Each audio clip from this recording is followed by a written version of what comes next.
All right, guys, so if you saw my Instagram post yesterday, you'll know that the Bonneville's in some rough shape. You can see the exhaust pipe. That's just slush. The whole fender is ripped open from a fire hydrant, and the whole front end is destroyed.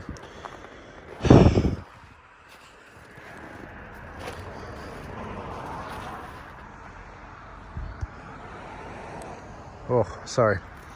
Yeah, so luckily the fenders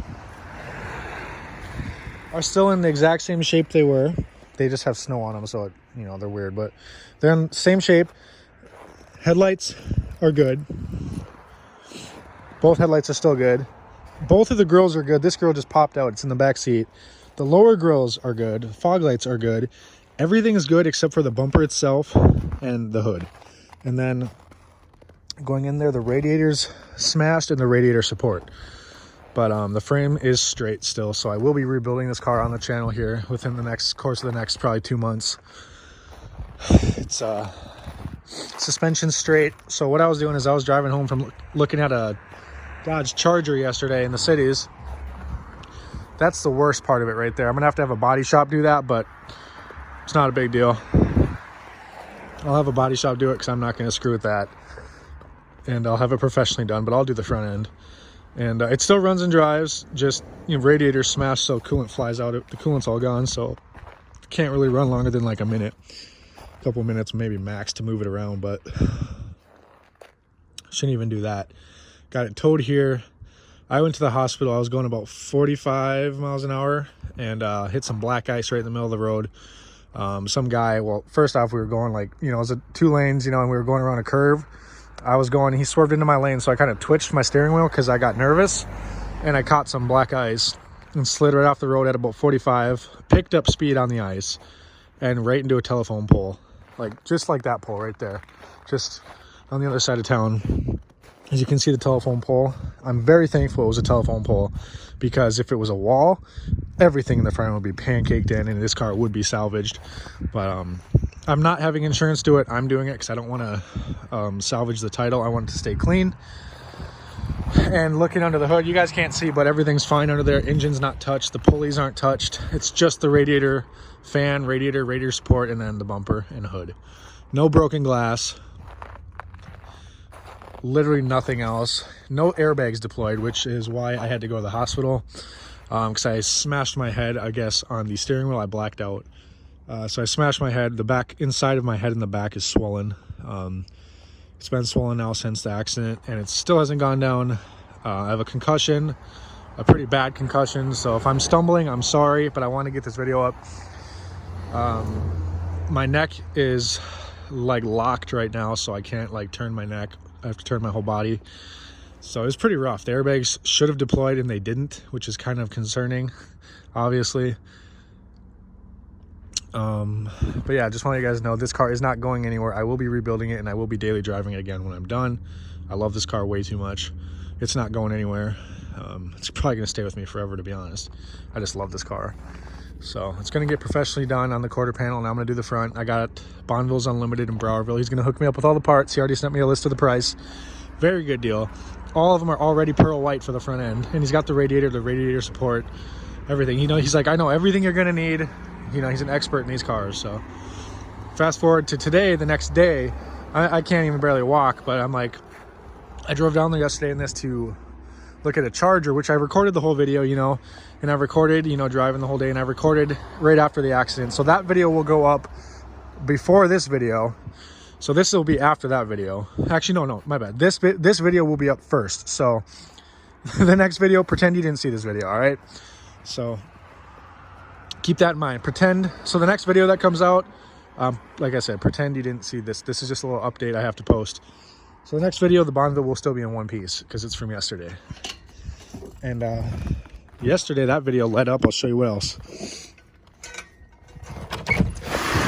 It led to this. Oh, it's nice and warm in here, and I don't even have this guy on yet. It led to this.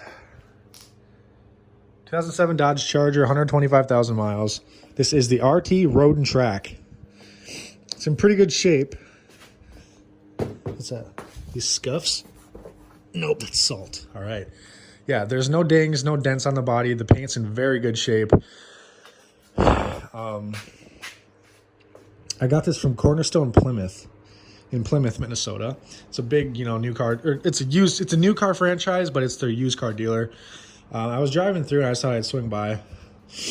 I was driving through from a different place and swung by. Saw this in the way back bottom corner of the lot, in the very back corner, just caked and covered in snow. It's all ice, but just caked in snow. It looked like it hadn't moved in months. I go in there. I go back down there the next day, which was yesterday. I'm like, "Is that thing for sale?" And they're like, "Oh, no one knew this was even there." They're like, "Oh yeah, it's for sale. Apparently, it doesn't run. You can have it for $700." I'm like, "What? $700? That's it?" They're like, "It doesn't run. You can go check it out. Here's the key." So I go down there with the Bonneville and drive it down because it's a steep hill to the back of the lot. Drive down there, jump start it, and it starts right up. I'm like, "All right, they said it doesn't run." I go in there, I tell them like it runs. They're like, "Huh? Well, we already told you $700, so we can't go back." So that's a very honest dealership. That's good. We bought a lot of new cars from there in my family. And $700. So after tax, title, license, everything, it was $872.25. Wait, no, it was $772. That's right. It was going to be $872, and there was a $100 like dealer fee, which I refused to pay, and they took it off. So it was $772.25. I did not even pay $800 for this car, and I'll show you all about it really quick in this update, and then the next video, like I said, pay attention. You didn't see this video. It's us looking at this car for the first time. Issues. Spoiler needs to be re-glued. Or re-silicone or glued or whatever. That side's good. This side not. Like I said, Road and Track. So these got these, I believe these are 20s. I didn't even look. But this car has not even a speck of rust on it.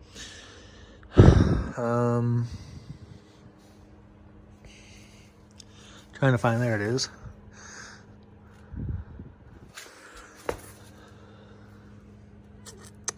Yeah, 245, 45, 20.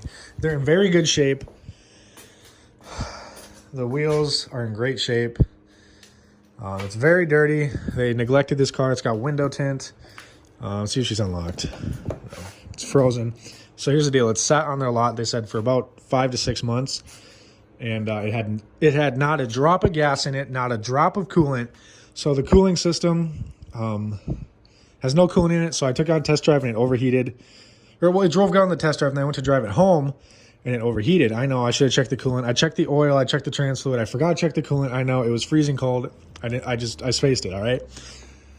So I go to drive it home. 5 minutes into the drive, it's driving fine. Minus the engine light it's got a misfire. It's driving fine. Heat's not coming on. That's a bad sign. And the temp started to shoot up. And it got to the hot and I killed it. And it wouldn't restart. But the big thing is it kept dying like every couple minutes driving. And so it needs an alternator. It's definitely an alternator.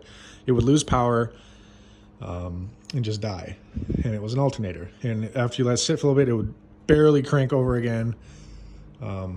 And the tow truck driver, he's like, "I guarantee it's an alternator. I've seen this a lot."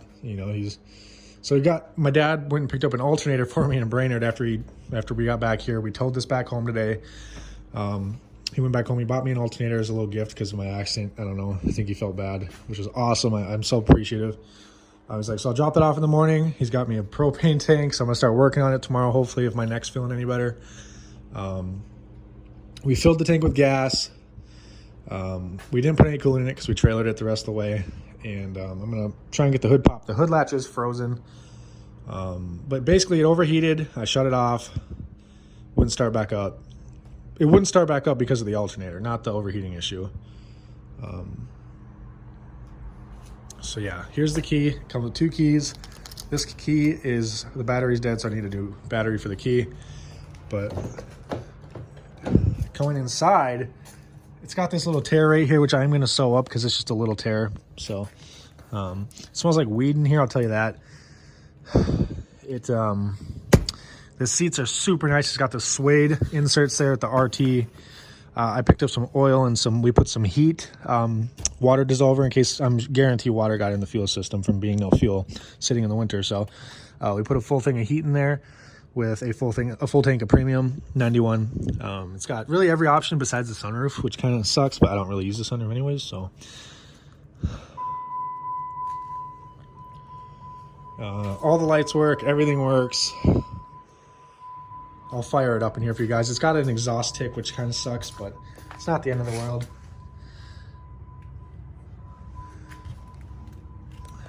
I'll insert a picture of underneath this car. Actually, no, I won't. I'll just show you guys. I'll show you guys underneath this car if you can see. It is so clean. There is no rust whatsoever. Look at this car. And I don't know if it was a Minnesota car its whole life. I didn't even look. $772. I didn't really argue. So, shut these lights off. Try and pop the hood. The hood latch is frozen, like I said. But the radio's good. The only problem is, like I said, the heat. So we're thinking either it's dead out of coolant, which, I mean, is what it seemed as it was dead out of coolant, or we're thinking thermostat, because head gasket, the oil wasn't milky or anything. There's nothing coming out of the exhaust pipes. So I picked up a thermostat and spark plugs, coolant, and wiper blades for it so far, and then we got the alternator. Try to find this little hood latch. There we go. Oh, fuck. Oh, there we go. Oh, it's got a K&N cold air intake on it. All right, I didn't even realize that when I looked at it. I'm an idiot.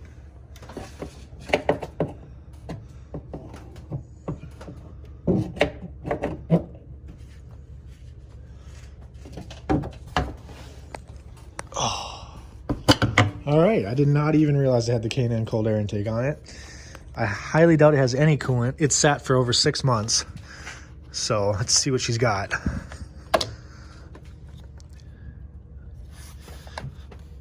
There's coolant in there, so bet you the thermostat's stuck or frozen. But I also guarantee you that's 50-50 coolant from the summertime, which you cannot run. It's been like -15, -20. You need full concentrate and that freeze. You cannot have 50-50 below freezing. It will freeze and lock up the car. It'll freeze the car. So let me try and see if this little light, this little sucker will work. Wow, that's a bright little light. Jesus Christ. So the K&N filter is a little dirty. Coolant cap. Oh, yeah. I highly doubt there's a head gasket leak. That is very clean. There is no coolant in there. Never mind. It's just wet at the bottom of it. There's no coolant.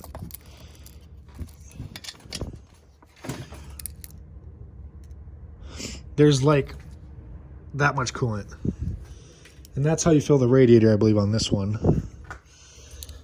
There's no radiator cap. So yeah, there is no coolant in there. I guarantee you that's why it overheated. So we'll fill the coolant, see if it leaks still. It might be a leak, but there was nothing underneath it. Whee! She is sludgy. I'm trying to look down there. The pulleys look decent. They're not too bad. There's our alternator.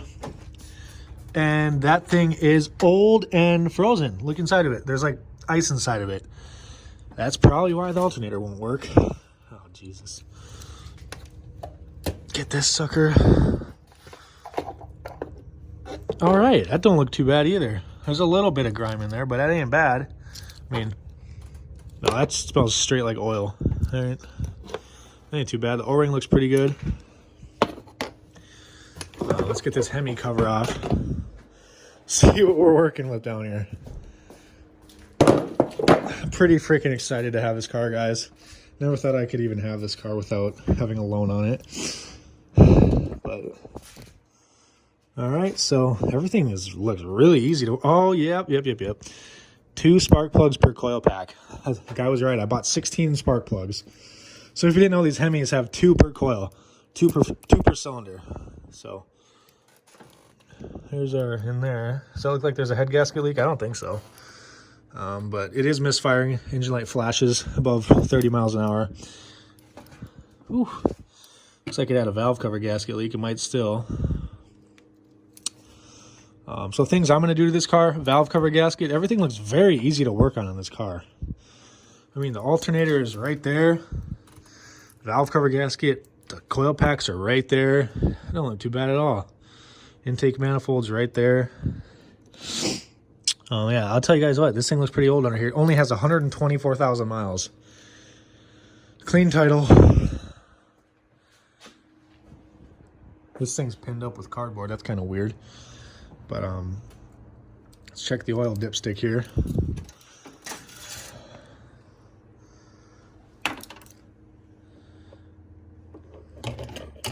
You guys can see there, the oil's black, but it ain't too bad. It's a little milky, but it's not like a head gasket milky. So I think we're gonna be okay there. Sorry about the camera angle, but I think we're gonna be okay. Worst case scenario, if this thing needs a head gasket, I'm gonna do a head gasket because it's worth it. Well, I'm gonna have a shop do a head gasket. I'm not gonna get into that, but I don't think it needs a head gasket. I'm guessing. Oh my God, the thermostat's gonna be right there too. Whoa, that's so good. Let's feel this coolant hose. Oh my God, that's rock hard. Oh no, never mind. Never mind. Oh my God.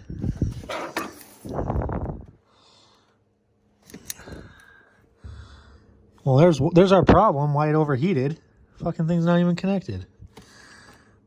And all the coolant went down right there. Well, that's why it overheated. Because I was gonna say, because when I test drove it the day before, it didn't overheat at all. Drove great. Fucking, there's the spring from in here from the thermostat.